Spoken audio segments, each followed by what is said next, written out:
നമ്മളിന്ന് സംസാരിക്കാൻ പോകുന്നത് യൂണിലാറ്ററൽ ഇൻകംപ്ലീറ്റ് ക്ലെഫ്റ്റ് ലിപ്പിനെ കുറിച്ചാണ്. അപ്പോൾ നമ്മൾ ഈ പടത്തിൽ കാണും നമ്മൾ ഇന്ന് ചെയ്ത കുട്ടിയുടെയാണ്. ഈ കണ്ട വളരെ ചെറിയൊരു ഡിഫക്റ്റാണെന്ന് തോന്നുന്നു. പക്ഷേ ഇത് ഡെഫിനറ്റ്ലി സർജറി ചെയ്യണം. സർജറി ചെയ്യുന്ന രീതി ഇത് സിമ്പിളായിട്ട് ചെയ്ത് കഴിഞ്ഞാൽ ഇത് ഡെഫിനറ്റ്ലി ഇതിനൊരു നോച്ചായിട്ട് വരും. സോ ഇത് ഏറ്റവും ഇമ്പോർട്ടൻ്റ് ആയിട്ട് നല്ല ഒരു സെൻറ്ററി ചെയ്യേണ്ട ഒരു കേസാണ് ഇൻകംപ്ലീറ്റ് ക്ലെഫ്റ്റ് ലിപ്പ്. നമ്മൾ ഇതെന്ത് ചെയ്യുന്നു പറഞ്ഞു കഴിഞ്ഞാൽ ഈ ഒരു പോർഷൻ മേലോട്ട് കയറിയിരിക്കുന്നു, ഈ പോർഷൻ ഇങ്ങോട്ട് ഇരിക്കുന്നു, ഇവിടുത്തെ മാംസങ്ങൾ തമ്മിൽ ചേർന്നിട്ടില്ല. അപ്പം നമ്മൾ എങ്ങനെയാണ് ചെയ്യുന്നത്? ഇതിനെ നമ്മൾ ഈ ലെവലിലാക്കാൻ വേണ്ടി ഒരു കട്ടിട്ടിട്ട് ഈ മാംസത്തിനെ നമ്മൾ ചേർക്കും.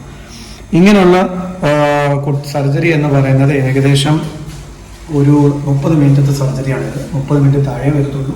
ജനറൽ അനസ്തീഷ്യയിലാണ് ചെയ്യുന്നത്. കുട്ടി ഒരു ദിവസം ആശുപത്രി കിടക്കേണ്ടി വരും. പിറ്റേ ദിവസം ഉച്ചയ്ക്ക് ശേഷം അവർക്ക് അവരുടെ വീട്ടിൽ പോകാം. തന്നെ പോകുന്ന സ്റ്റിച്ചുകളായിരിക്കും നമ്മൾ ഇടുന്നത്.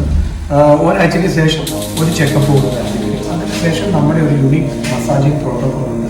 അങ്ങനെ കറക്റ്റായിട്ട് ചെയ്യുവാണെങ്കിൽ പാടില്ലാതെ തന്നെ നമുക്ക് ഈ കുട്ടിയെ ഒരു കൊഞ്ചിലേക്ക് തിരിച്ചെടുക്കാം.